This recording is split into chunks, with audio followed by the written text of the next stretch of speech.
छोटे से ब्रेक के बाद एक बार फिर आपका स्वागत है न्यूज 24/7 तक। मैं हूं आपके साथ निशा नामदेव। आइए रुक करते इस वक्त की बड़ी खबर की ओर। भोपाल में दलबदलू के खिलाफ पूरी कांग्रेस अमरवाड़ा में उतरेगी।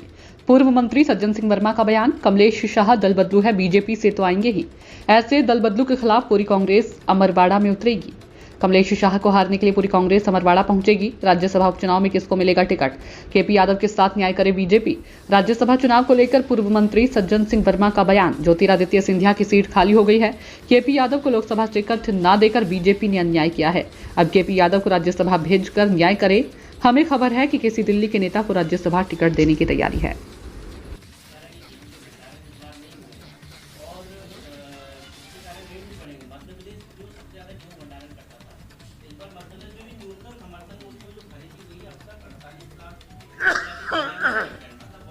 देखिए, बीजेपी के जो कलाकार लोग हैं उनका बयान मैंने देखा है कि उत्पादन कम हुआ है, इसलिए भंडारण कम हुआ है। बात असल में ये है कि इसकी खरीदारी के बीच में जो राशि किसान को देना पड़ती है ना, जो आपने घोषणा की है, वो राशि मध्य प्रदेश सरकार के पास नहीं है।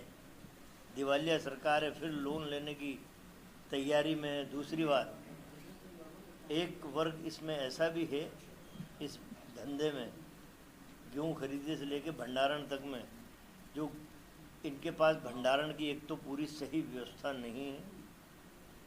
यदि है कहीं तो गेहूँ सड़ा के शराब माफियाओं को ये बेचते हैं। तो अभी ये कहना कि कम खरीदी हुई, तो पूरा देश दुनिया देख रहा है।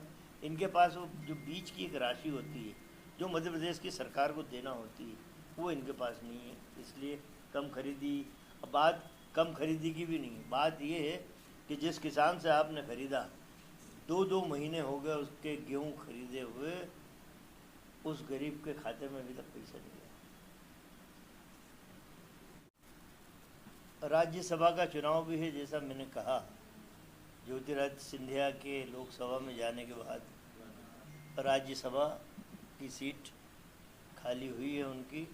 हम लोगों को जो संदेश मिल रहा है, भारतीय जनता पार्टी का शीर्ष नेतृत्व केंद्र से किसी व्यक्ति को यहाँ राज्यसभा के लिए भेजने की तैयारी में है। मध्य प्रदेश की जनता से मैं कहूँगा कि भारतीय जनता पार्टी के हाईकमान को संदेश भेजें कि ये मध्य प्रदेश की सीट है, यहाँ मध्य प्रदेश के नेता का हक है, और यहाँ के व्यक्ति को ही ज्योतिरादित्य सिंधिया जी की उस राज्यसभा की रिक्त सीट पर भेजे। और मैं समझता हूँ कि केपी यादव से अमित शाह वादा करके गए थे, हमारे प्रदेश का है, उसका राजगद्दी ने उसका हक छीना, तो अमित शाह जैसे लोगों को उसका हक दिलाना चाहिए। केपी यादव मुख्यमंत्री का क्षेत्र है उज्जैन, और एक योजना कांग्रेस की कमलनाथ की सरकार ने, मैं वहाँ का प्रभारी मंत्री था, हम लोगों ने लागू की थी। बड़ा अच्छा महाकाल लोक बन गया है। तो एक डरा हुआ मुख्यमंत्री कि कहीं फिर मूर्तियाँ न गिर जाएं। तो मूर्तियाँ ऐसे ही नहीं गिरती हैं, कहीं ना कहीं कुछ कर्म ऐसे वहाँ के नेताओं के रहे हैं जिससे मूर्तियाँ गिरी थी। एक बड़ा बैड मैसेज गया था पूरे भारत में। तो अच्छा है, अच्छी मूर्तियाँ लगाएं, संगमरमर की लगाएं, पत्थर की लगाएं, ताकि धर्म की रक्षा जो ईमानदारी की है वो आप लोग कर पाएँ। वरना भगवान श्री राम को तो आपने अपनी राजनीतिक लाभ सुख के लिए सड़क पे ला दिया। वो नारा था, जो राम को लाए हैं हम उनको लाएंगे। तुम राम को राजनीति की सड़क पे ले आए, तो भगवान राम ने भी तुमको उत्तर प्रदेश की सड़क पे चारों खाने चित कर दिए। गेहूं को लेकर अमरवाड़ा क्या लगता है? अमरवाड़ा के साथ साथ और भी चुनाव होना है। मेरा ख्याल है राज्यसभा का चुनाव भी होगा।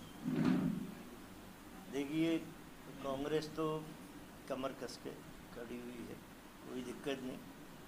मध्य प्रदेश विधानसभा के चुनाव के परिणाम और मध्य प्रदेश में हुए लोकसभा चुनाव के परिणाम से ये मैं ज़रूर मानता हूँ कि हमारा वर्कर थोड़ा डिमोरलाइज है, लेकिन दल बदलुओं से बदला लेने का मौका हम छोड़ेंगे नहीं। और कमलेश शाह जैसे दल बदलू जिन्होंने मात्र संस्था की पीठ में छुरा भूखा है, पूरे मध्य प्रदेश की टीम लगेगी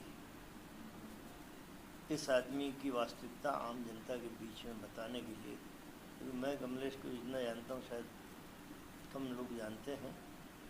और निश्चित रूप से ये चुनाव हम जीत के आएंगे, ये उपचुनाव हम जीतेंगे। सरकार ने एक रोड मैप भी तैयार करने के लिए कहा है मंत्रियों से, 100 दिन का रोड मैप तैयार करें। तो ये तो आजकल भाषा